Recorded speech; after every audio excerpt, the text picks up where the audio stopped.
eu vou ler um tema de redação aqui para vocês. Vai estar aparecendo aqui na tela para vocês acompanharem, para a gente analisar e entender como é que a gente pode trabalhar um tema extenso assim. Vê só, o tema diz o seguinte: os desafios do SUS para atender a população em sua amplitude de necessidades de forma que alcance todas as camadas sociais. Quando a gente se depara com um tema extenso dessa forma, o primeiro ponto que a gente tem para fazer, a primeira ação que a gente tem para fazer é encontrar o cerne da questão. Qual é o ponto central da questão aqui? Quando a gente relê o texto, de cara a gente consegue identificar que ele começa falando assim: os desafios do SUS para atender a população. Então, quais os desafios que o SUS encontra para atender a população em todas as suas camadas sociais?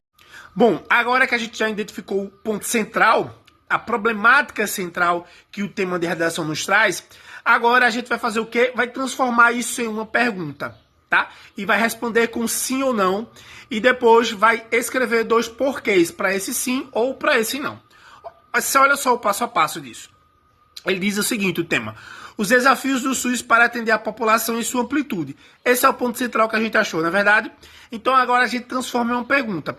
Existem desafios para o SUS atender a população em sua amplitude? Sim ou não?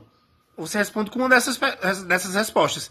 Eu acredito que sim, existem desafios para o SUS atender a sua população em sua amplitude. Então, minha resposta para a pergunta é sim. O terceiro passo dessa minha técnica que eu passo para os meus alunos é: a gente vai agora encontrar as teses a partir de duas justificativas para a resposta que a gente criou baseada no tema. A gente não criou uma pergunta, não foi? Quais os desafios do SUS para atender a população em sua amplitude? Transformamos o tema em uma pergunta, respondemos com sim, que existem sim desafios. Agora vamos achar duas justificativas para esse sim.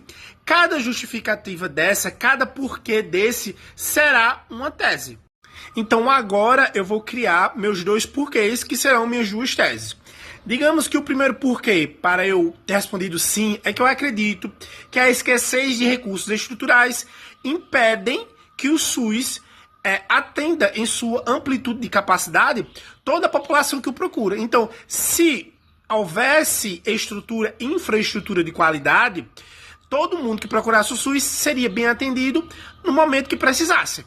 Bom, agora a gente vai criar a nossa segunda justificativa para a nossa resposta e automaticamente criar a nossa segunda tese. Bom, digamos que eu acredite que a ausência de profissionais especializados em determinadas áreas impedem que o SUS atenda a população em sua amplitude.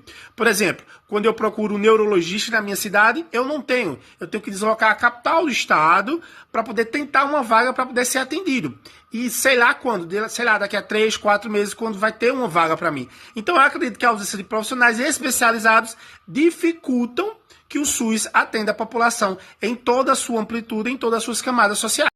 Bom, criadas minhas teses, agora eu preciso apresentá-las na introdução com o repertório, obviamente, e contextualizando o assunto para que o leitor, assim que começar a ler minha introdução, entender sobre o que eu vou estar falando, e depois ele precisa, mais do que isso, ele precisa entender com clareza quais os pontos eu vou abordar dos meus desenvolvimentos, 1 e 2. Então eu preciso apresentar essas teses de forma com um repertório, mas de forma clara, concisa e objetiva. Eu não posso ficar enrolando, até porque, lembre-se bem, eu tenho no máximo 30 linhas para construir um texto dissertativo argumentativo, que tem que ter introdução, desenvolvimento 1 e 2 e conclusão.